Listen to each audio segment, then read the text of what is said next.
Hello guys, तो आज का जो हमारा क्वेश्चन है इसमें दे रखा है if two vectors vector p is equal to A I cap plus 5j cap and vector q is equal to b I cap plus 5j cap are equal then the correct relation between a and b is. और यहाँ पे हमें चार option दे रखे हैं।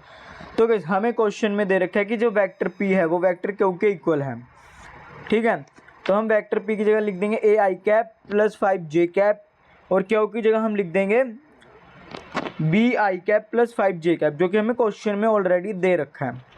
ठीक है, अब आप गाइस यहाँ से देख सकते हैं कि अगर हमारा 5j कैप और 5j कैप इक्वल है तो इसका मतलब क्या होगा कि जो हमारा ए आई कैप है वो बी आई कैप के इक्वल होगा, यानी कि जो हमारा ए होगा वो बी के इक्वल होगा।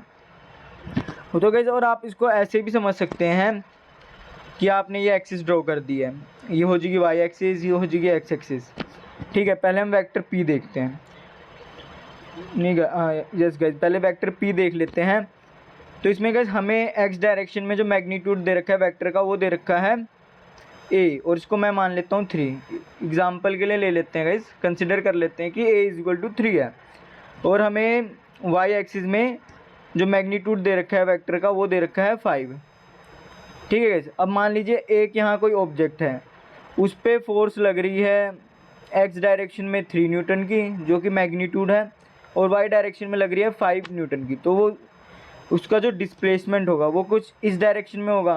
तो हमें ये पता करना है कितना होगा। तो उसको पता करने के लिए मैं क्या करूँगा कि मैं इन दोनों का स्क्वायर करके उनका सम करके और उनका रूट कर दूंगा। यानी कि आप ऐसे कर देंगे, हम 5 का स्क्वायर प्लस 3 का स्क्वायर, इनका दोनों का स्क्वायर करके और सम करके इसका रूट कर देंगे। तो यहाँ से आ जाएगा 25 प्लस 9, इस पूरे का सम करके जो हमारा आर आ रहा है रिजल्टेंट वो आ रहा है √34। ठीक है गाइस, अब गाइस हमें ना वेक्टर क्यू को देखते हैं। वेक्टर क्यू में जो हमें एक्स एक्सिस में वेक्टर का मैग्नीट्यूड दे रखा है वो दे रखा है बी। ठीक है, अब इसको ऐसे ही रहने देते हैं। और हमें वाई एक्सिस में जो मैग्नीट्यूड दे रखा है वो दे रखा है 5 और हमें क्या रखा है कि जो वेक्टर पी है वो वेक्टर क्यू के इक्वल है।